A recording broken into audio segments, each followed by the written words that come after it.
to 10, one by one, and then we'll go through the translations as well. So number 5, text number 5. It was in your dynasty that Hiranyaksha was born, carrying only his own club. He wandered the globe alone, without assistance, to conquer all directions, and no hero he met could rival him. Text number 6. When delivering the earth from the Garbhodaka sea, Lord Vishnu, in his incarnation as a boar, killed Hiranyaksha, who had appeared before him. The fight was severe, and the Lord killed Hiranyaksha with great difficulty. Later, as the Lord thought about the uncommon prowess of Hiranyaksha, he felt himself victorious indeed. Text number 7. When Hiranyakashipu,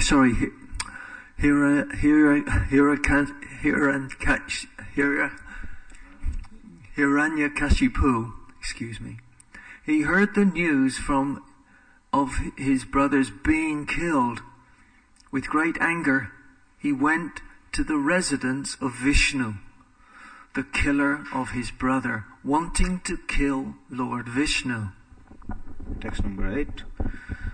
Seeing Hiranyakashipu coming forward, bearing a trident in his hand, like personified death, Lord Vishnu, the best of all mystics, the knower of the progress of time, thought as follows. Number 9. Wheresoever I go, Hiranyakashipu will follow me, as death follows all living entities. Therefore, it is better for me to enter the core of his heart. For then, because of his power to see only externally, he will not see me. Text number 10. We will... So just before I continue, there's one thing that should be offered to the Supreme Lord, Srimad Bhagavatam. We offer our prayers of respect. Om Namo Bhagavate Vasudevaya. Om Namo Bhagavate Vasudevaya.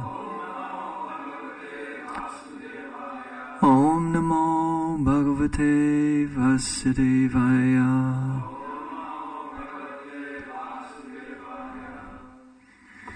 Translation and purport by His Divine Grace A.C. Bhaktivedanta Swami Prabhupada, Srila Prabhupada Ki.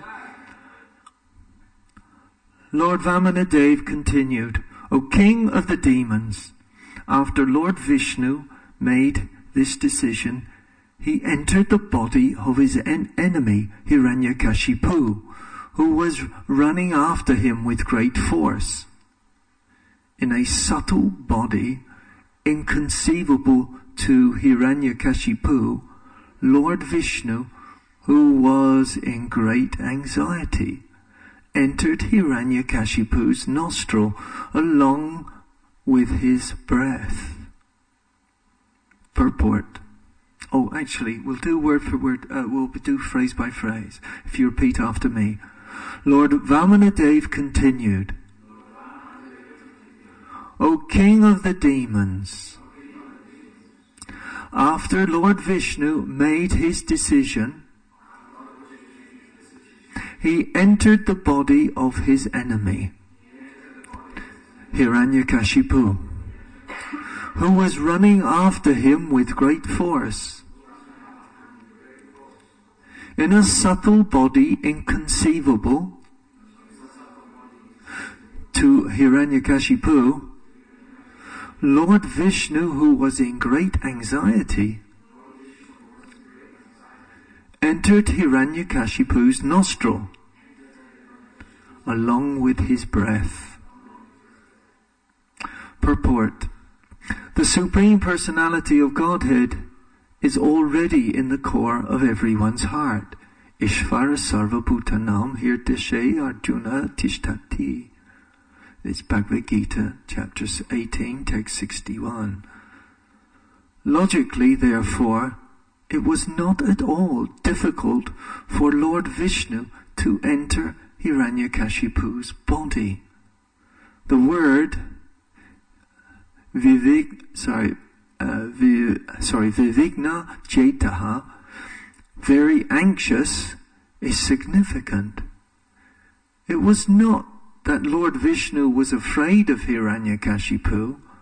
Rather, because of compassion, Lord Vishnu was in anxiety about how to act for his welfare. Om Jnana Timarandasya Jananjana Salakaya Chakshurun Militam Yena Tasmai Sri Gurave Namaha Vanchakalpatrupiyascha Kripa Sindhubiyevacha Patitanam Bhavanabeyo Vaishnavabeyo Namo Namaha. What I'd like to do is also pray to the Bhagavatam itself for its mercy. There's a nice prayer in the Padma Purana. Samsara sakre magnam dinamam kuruniti karma grihaya kritangam mamudava bhavam maval. I have fallen into the ocean of repeated birth and death, and I am totally distressed. My karma is like crocodiles ready to bite me.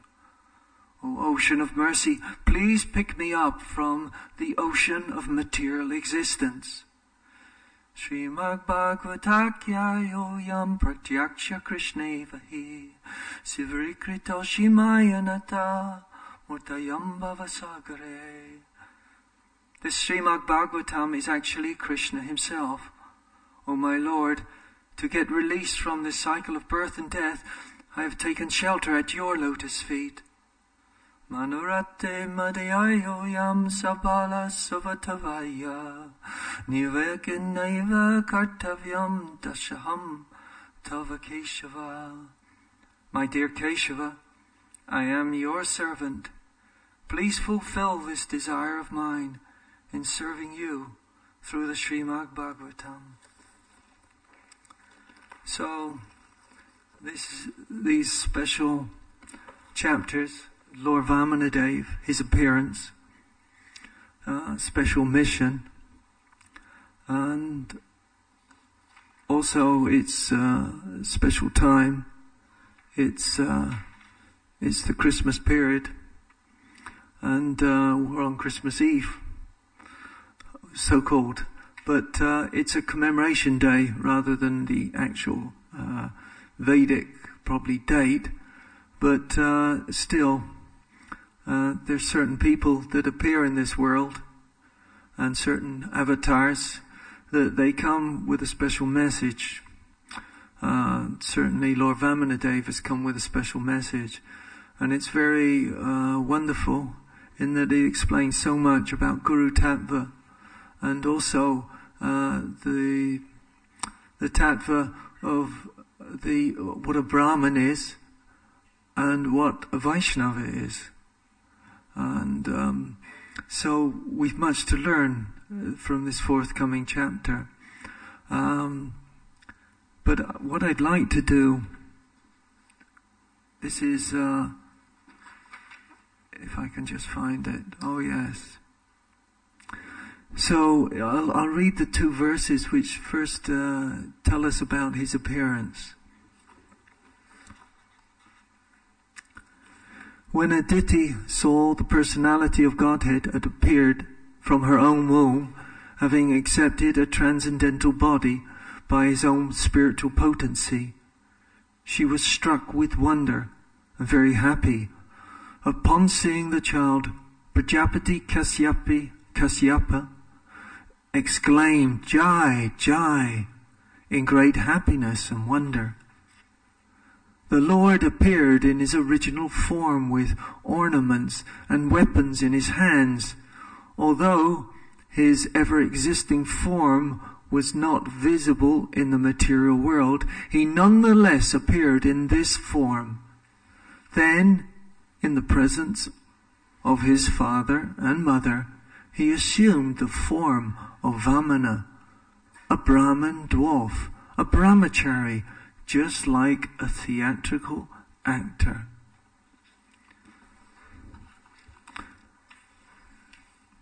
When the Lord comes and he appears just like a theatrical actor, he takes upon a role. And actually, all living entities too, according to our desires, we're born in forms according to our desires. It's created, and so we all become actors in the material world. We're all living our roles. Somehow we're brought together in this huge play of material existence. It's an amazing play brought about by the Lord. It's got two themes really. It's that of where we can worship the Lord in terms of the material energy. We can worship the material energy. In other words, the material energy starts with this body. We worship ourselves and the body and the senses and all the pleasures of the senses.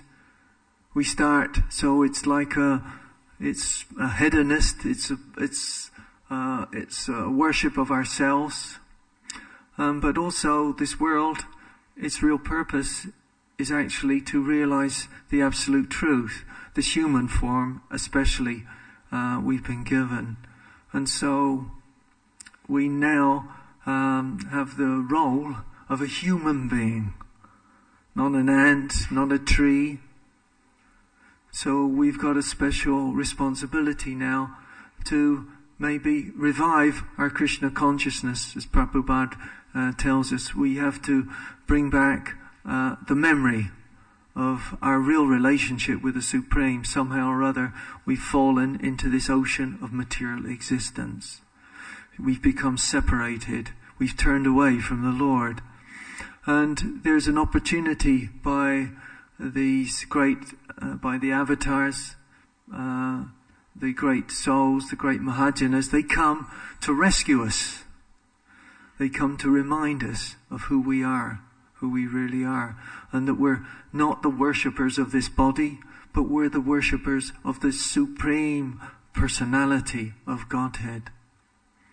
So this is it's a wonderful introduction when they say he performs the role of a theatrical actor. Now, we in our sort of roles on this Vaidhi Bhakti, we have to also act like devotees. We have to become actors for a while until our consciousness is revived, until this bodily nature no longer possesses its power over us. The senses, they're so strong, and it's overpowering us at times, and especially at Christmas, where it causes all sorts of sinful action in the name of Christmas. Slaughter of so many living entities in the name of the worship of Jesus. And somehow it's a contradiction. It's supposed to be a time of peace. You can see that at times of battles and so many things in the past, somehow the enemies have got together and celebrated Christmas, the arriving of Jesus. But somehow it's a battle now between materialism and the spiritual this Christmas. And I don't know if anybody knows, but who's in household life, but is there a film being shown about Jesus? I don't know. I remember just before I left household life, I was really, becoming quite frustrated by it. actually, but there were no films of Jesus. It was all Batman and Star Wars and things like this, so it was home entertainment rather than some spiritual nourishment. So it had tended to lost its flavour its real truth. So then what is wonderful too is that I've gone through maybe the parts leading up to this, and if I can find my little crib sheet here, I want to read through some of the verses previous to this, and it's in the previous chapter, and it talks about the Lord's appearance before the sacrificial arena.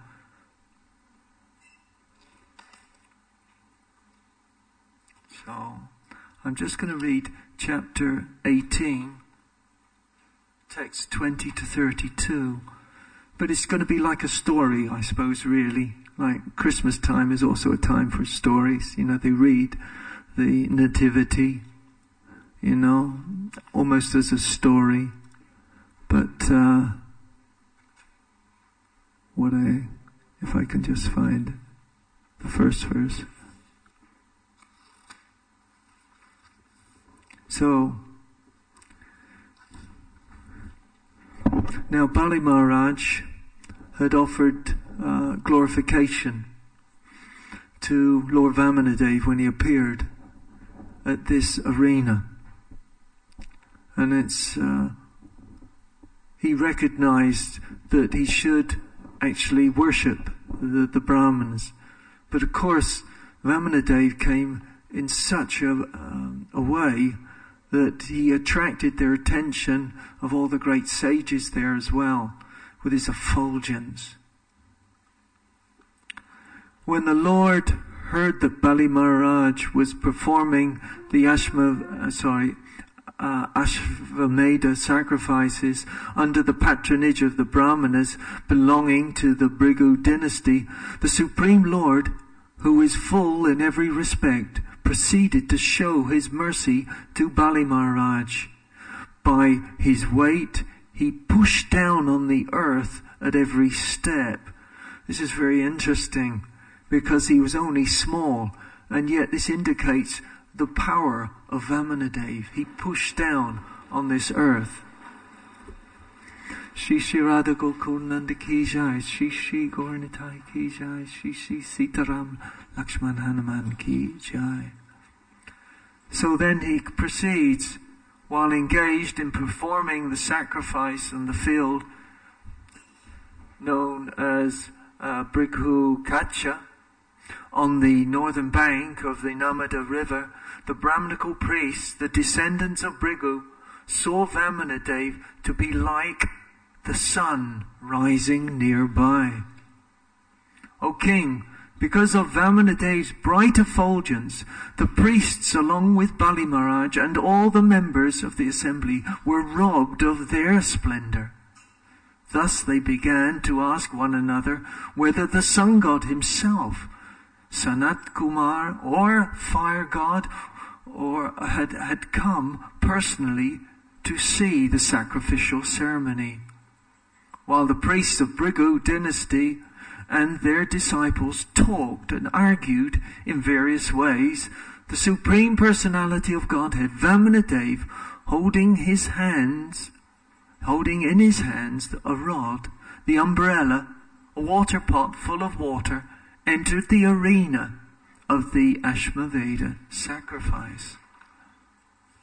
Appearing as a Brahmana boy, wearing a belt of straw, a sacred thread, upper garment deerskin, and matted locks of hair, Lord Vamanadev entered the arena of sacrifice. His brilliant effulgence diminished the brilliance of the priests and their disciples, and there stood from who thus stood from their seats and welcomed the Lord properly by offering obeisances. Bali Maharaj, jubilant at seeing Lord Vamanadev, whose beautiful limbs contributed equally to his beauty of the entire body, offered him a seat with great satisfaction, thus offering the proper reception to the Supreme Personality of Godhead, who is always beautiful to the liberated souls. Bali Maharaj worshipped him by washing his lotus feet. Lord Shiva, the best of demigods, who carries on his forehead the emblem of the moon that was received on his head with great devotion from the Ganges, from the Ganges water emanating from the toe of Lord Vishnu. Being aware of religious principles, Bali Maharaj knew this. Consequently, following in the footsteps of Lord Shiva, he placed on his head the water that had washed the Lord's lotus feet. Bali Maharaj then said to Lord Vamanadev, "O Brahmana, I offer you my hearty welcome and my respectful obeisances. Please let us know what we may do for you. We think of you as the personified austerity of the great Brahmana sages.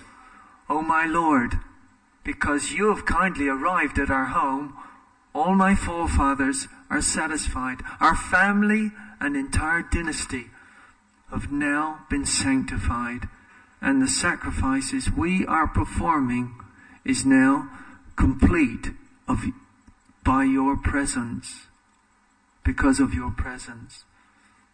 O son of a Brahmin, today the fire of sacrifice is ablaze, according to the injunction of Shastra, and I have been freed from all sinful reactions of my life by the water that has washed your feet. O my Lord, by the touch of your small lotus feet, with the entire surface of the world has been sanctified." So it says, "O son of a Brahmin, it appears then you have come here to ask for something. Therefore, whatever you want, you may take from me, O best of those who are worshipable. You may take from me a cow, gold, furnished home, palatable food, drink, daughter of a Brahmin for your wife, prosperous villages, horses, elephants, chariots, and whatever you desire." So, this is interesting. So the concept of valuable things is given there. You know, a wife, land, so many objects. But then, in this wonderful follow-up chapter here, in chapter 19, it says that the Supreme Personality of Godhead, Vamanadev, heard Bali Maharaj speaking in this pleasing way. He was very satisfied, for Bali Maharaj had spoken on religious principles. Thus, he began to praise him in return. So, the Lord then began to glorify Bali Maharaj. And so, the wonderful thing is about the nature of the soul, that this glorification elevates the soul. Or not elevates, but it revives the soul's nature, real nature. In this world, the soul, covered with a material body, is being polluted.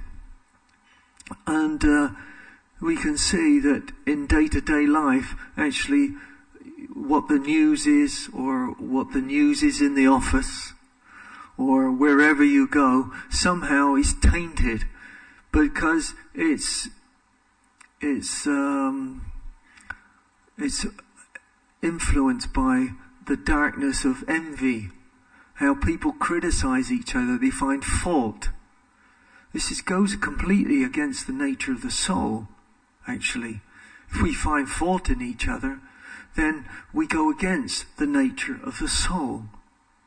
There may be fault in us, but if we find fault, then we should know, then we've been somehow being captured by this bodily and its bodily nature and its perception under the modes of nature, goodness, passion and ignorance.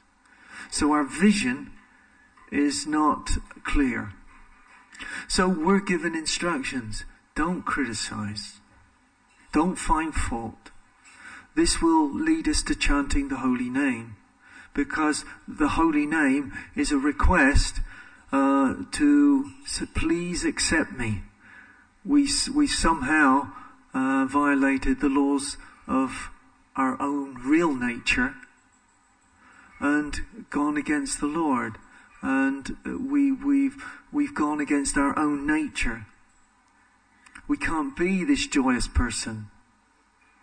You know, the soul, the bliss, that we're a particle of the Supreme Lord Himself.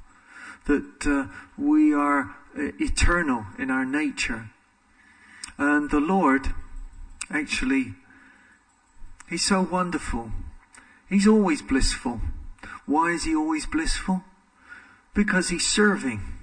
He's serving every living entity, all His parts and parcels. He's serving, in a way, this creation in such a way that He's maintaining it. And yet, somehow or other, we've turned away from Him. We've not appreciated this. And you can have this in family life too. The appreciation of the parental service is not always appreciated by the children, because they stamp their feet when they don't get what they want.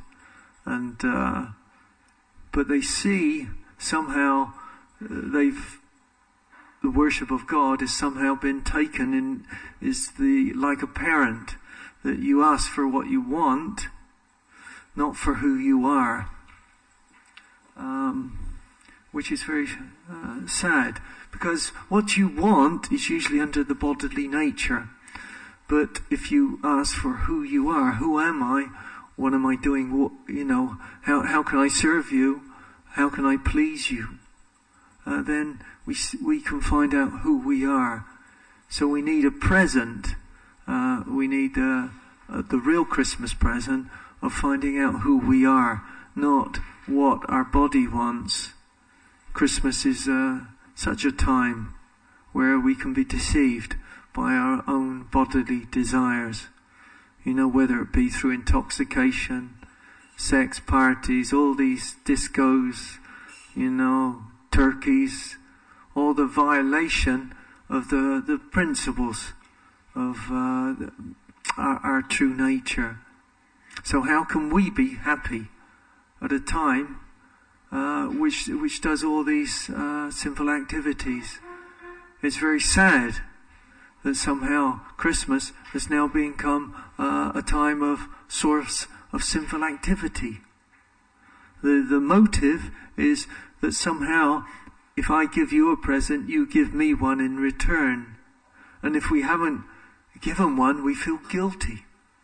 But actually, the whole idea of giving is a continuous process, a daily process that we should embark upon, not just at Christmas. It's one of the nature of bhakti, the nature of the soul.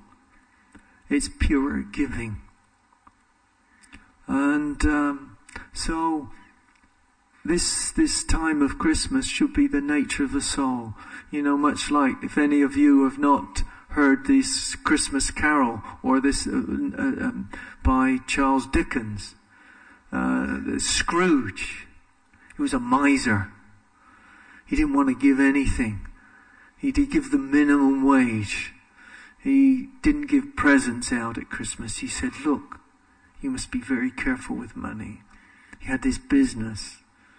And he was visited by his old partner from death, a ghost of his old partner, Jacob Marley.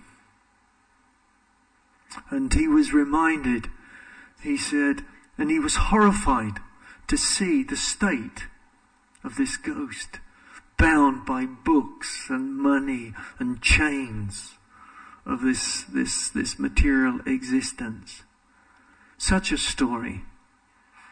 And he became fearful. But he says, and Jacob Marley says, look, you were my friend, but now I can be a friend to you. This is what you're going to be like. And he became fearful. And so it was a very nice story, but it came when he saw this possibility of what was happening in the past, what was going to happen in the present. He saw all these people he knew and their suffering, but also saw their humanity, how they were giving to each other, how they were trying to give to each other, not on a material level, but on a personal level. Their loving exchanges. And it was at that point somehow a tear came in his eye. He also remembered his own past, his own close relationship with somebody. But somehow or other, because of his nature, he found his worship of his God, work, gold, his job, took over. So, very interesting situation. And then he saw future. He saw his own tombstone. And he saw these people standing at this tombstone, that all they could say is they felt sorry for him and his existence. And that's what it meant to him. And that's what it meant to them. You know, that his existence had no purpose except himself. Very sad. And it was at this point, obviously, when you realize you're a bit selfish, as we start to realize through Prabhupada, our selfish nature is being caused by this body and its selfish nature, its senses, that somehow maybe there's a little bit more to life. And we start to learn from Prabhupada that actually it is in giving that we receive. You know, that's from the prayers from Francis of Assisi. And that our real joy lies in giving unconditionally and fulfilling this nature of the soul, which is this loving capacity to give it of itself with wanting nothing in return. And the example being given of a loving mother, that the welfare of the child is worth all the austerity and difficulties that the mother or the parent, the father, may go through, because it is the welfare of that child is of a prime importance rather than ourselves. So, in a way, it's a sort of little lesson that we're given in this world, that somehow when we get married and there's expansions which come from the Lord himself, that we have to sacrifice. Sacrifice means our selfish ideas, our selfish motives for somebody else. So it's a sort of a training ground, but still somehow or other in the material existence it's getting twisted. Somehow the parents have got to go out and they got to get a babysitter for their children because they want to go out and enjoy. Or they're hard at work and they're ambitious. They never see their children. So there's no relationship. So, but at the time of death, these things are realized. And so death means this is when you see our nature. We see those things that we regret, those things that we haven't done in our loving exchanges. We see we're given reality. You know, much like Scrooge. So, life is meant for bhakti yoga, self-realization. And above all, the relationship with the Supreme Personality of Godhead. This message of Lord Chaitanya. This love in separation. And so, in practicing this bhakti yoga, in conjunction with devotees, with the association of devotees, then we can start to realize that maybe it's better to give. But it's a very tough process. But it's made easy by the mercy of Lord Chaitanya. And what is also nice from this purport, that it expressed that the anxiety of the Lord when Hiranyakashipu was chasing for him was not in fear of him. He wasn't hiding from him in fear, but he was hiding from him in anxiety. He wanted to know how he could help this Hiranyakashipu, this demon.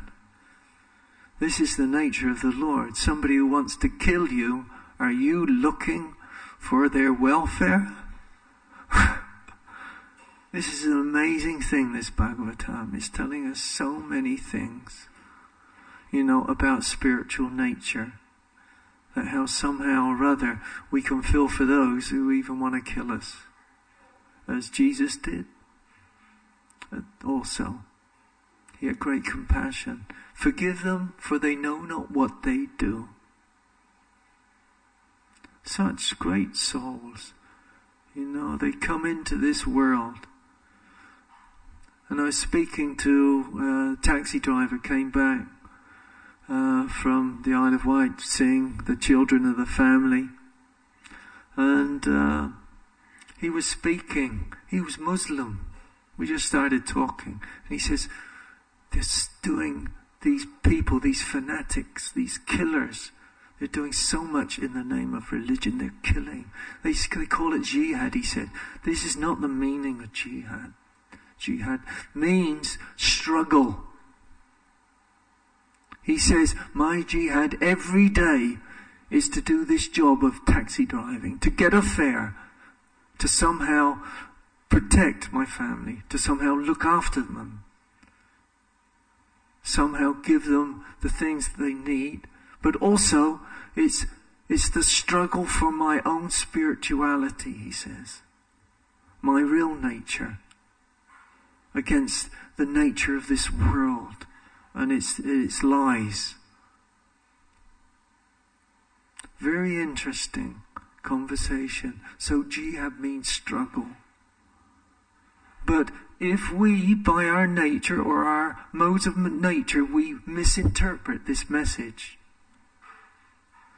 like these killers, then we lose. We can interpret these scriptures to suit our own needs. This is self-deception. It's not self-realization. And so we have to be very careful that the modes of nature, they're a bit strong. This is not going how I want, so I'm going to see it this way. Order the spiritual master. Oh, my spiritual master says I've got to look after my health. It doesn't mean not do service. It means to look after your spiritual health and your physical health. They can be hand in hand. It doesn't mean avoid. It means Krishna is my protector in all circumstances. But sometimes we are asked to do things that are difficult. And somehow we may suffer because it's cold outside. But this is the message of book distribution, isn't it? It's really tough. But it's a sacrifice. It's such a special service. We should understand that. So nothing good can come out of anything unless there's sacrifice, actually. And it says in chapter 3 of the Bhagavad Gita, the message is there. Happiness and knowledge, they come from sacrifice. It's the only way. So, this is the message of Bhagavatam. It's give your love as a sacrifice. Whatever you can do for the Supreme Lord, you'll feel happy. That's the present of the Lord. He'll give you happiness. And you'll realize your true nature, whether it be in this world or in the next world. Both are there. Happiness in this world, in devotional life, is there. There's no doubt about it. Even in austerity of the body, it's there to be realized, as Prabhupada realized. He was completely happy. But he was somehow also struggling within a material body like us. He had to sacrifice and suffer for us, which he did. An amazing sacrifice. He's so special. So I think I better finish there. There's a lot in this thing, because we're going to find out about Guru, and we're going to find out about Brahmins and our relationships, and how to understand what is our service, how it should be played out, and who is not Guru, who is Guru. So it's a very wonderful chapter. Thank you. So any comments, questions?